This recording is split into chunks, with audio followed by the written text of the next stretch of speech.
She welcomed everyone, family, friends, neighbors, and whoever needed a place to land. Home was where the door was open and the table kept stretching. In Cindy's family, gathering wasn't an event. It was a way of life. Growing up at home was a lively time.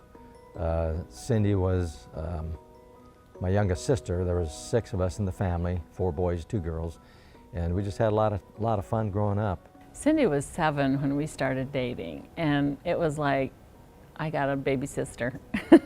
She was so much fun, and we just loved being together. Well, we try to get together twice a year, once in the summer that Cindy actually started. She calls it the Bontrager Bash. Then we also get together around Thanksgiving, and Cindy coined the term, calling it Thanksmas. Realizing that Christmas and Thanksgiving are so close together most of the time, let's combine them, let's make Thanksmas. And then that became a thing that we still do to this day. And then the Bontrager Bash in the summers. Cindy believed an open door could change a day and sometimes a life. Cindy was very relational and would just connect with people in a lot of ways. Her doors were always open for friends and family to come around.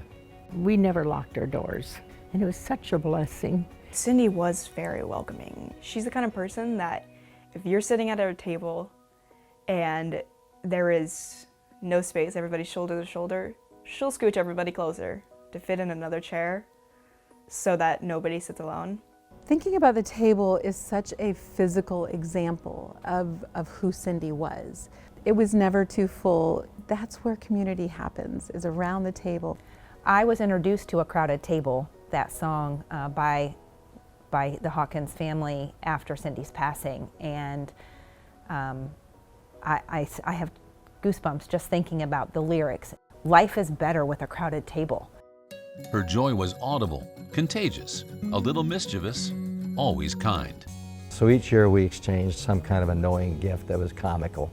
Whoever could find the most creative, musical, loudest, obnoxious gift, and they would get it and they would give it to them. I'm not sure what happened to all of them because there were so many. Oh, Cindy had the best laugh. It was just this really almost childlike giggle that just brought laughter and like levity to any room. Cindy definitely was a jokester. After she got her tumor removed, she called it a battle scar and was so proud to show it off to everybody. Her faith was a compass, steady in joy, steady in pain. We had a vacancy at our church. Somehow she felt the calling, and it was just impressive to me for that she did that. And it was her faith coming through, I believe. Cindy had came to me, I can tell exactly right where we were. She said, I think I need to fill that role if they will have me.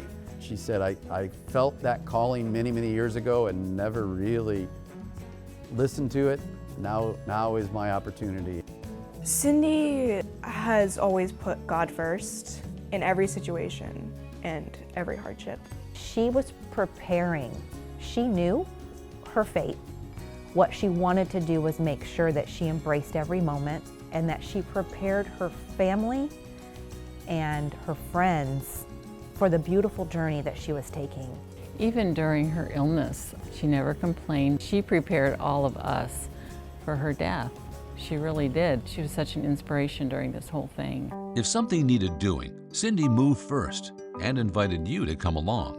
So Cindy started a health and wellness center at JCO, and people just loved it. She was always trying to think of ways to educate or help employees learn how to be healthier. She coached volleyball at Bethany for a number of years. She accepted the invitation of being youth pastor.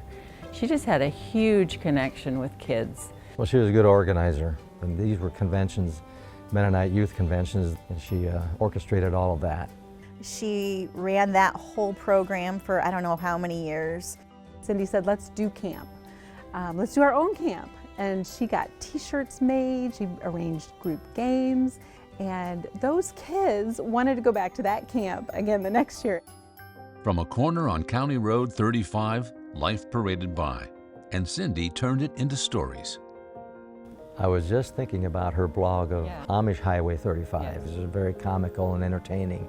Well, if it was going to happen, it was going to happen on County Road 35 in front of her house because she just saw all the action. So County Road 35 is like this highway.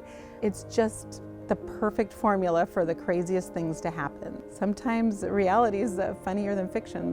A partnership of steadiness and spark. Cindy and I met cruising Goshen, and she was sitting alongside the road with a dead battery. So me and my buddies stopped and jumped her battery, got her going, and we said we better follow you home, make sure you get home, and we did that. So that was the first encounter that we had. I got to see Cindy and Dave when they were dating, and so I got to watch them and their relationship. And I just remember one thing I always admired was just the way they could laugh together. They were very much a team, and it just always shined through that they were in it together.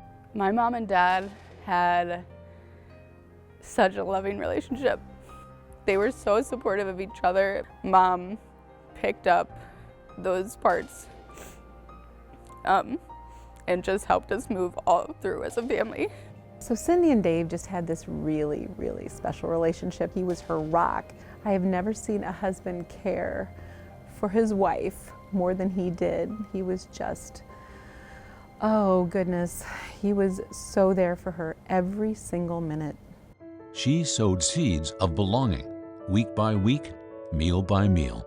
So we do Mondays at Mom's. She wanted to do a meal every week. There was never any obligation, but 95% of the time we all show up. We just have so much fun doing that, and no matter what, we'd always come home and we'd still have a full dinner on the table.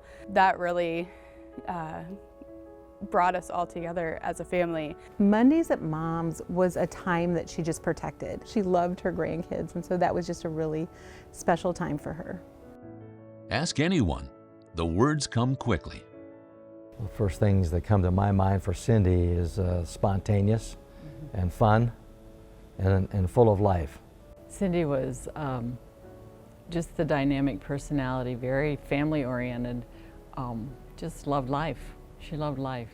She is a joyful spirit, always joyful, organized. She's caring for other people, loves to entertain. She loves kids. Vivacious, active, happy, excited, fun-loving, Christian, God-loving, wonderful mother, fabulous wife. Could not ask for a better spouse to do life with. Describing Cindy: joyful, powerful, faithful, resilient, full of love, full of life. She was joy, she was peace, but she was also really cheeky.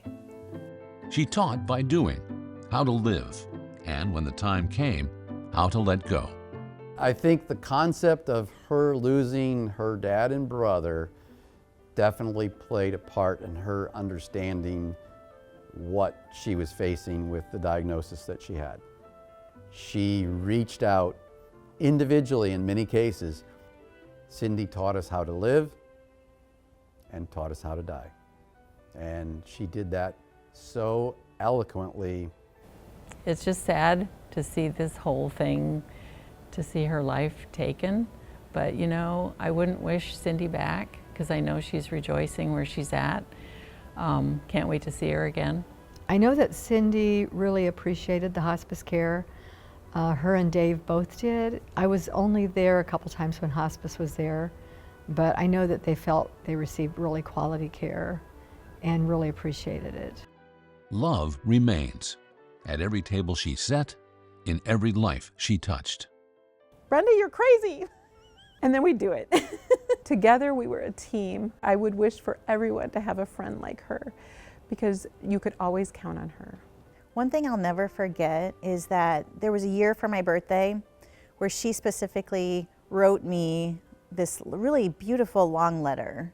and just said, this year I'm going to be more intentional, and I'm going to make sure that you know exactly how I feel about you. And I still have that, and I'll never get rid of it, because it was just that meaningful. What I shared was that Cindy was sent from God for everyone around her. She was too good for this world. And that's why Jesus took her home. Cindy sowed seeds of joy, faith, and welcome. The table is still crowded, still growing, and there's still a place for everyone. It was really great to be connected with them all these years. It was just such a blessing. A crowded table. It was so Mom. She really sewed into us so that we could grow and blossom. And that in itself, being able to sow my own seeds into that ground, and that connection of all of that is really special to me. The one thing that I hope that we can all glean from Cindy's life is how well she lived every day and seizing every moment and making sure that every seat was full and people were welcomed into that joy that she brought to this world. Thank you, Cindy. We'll keep the door open.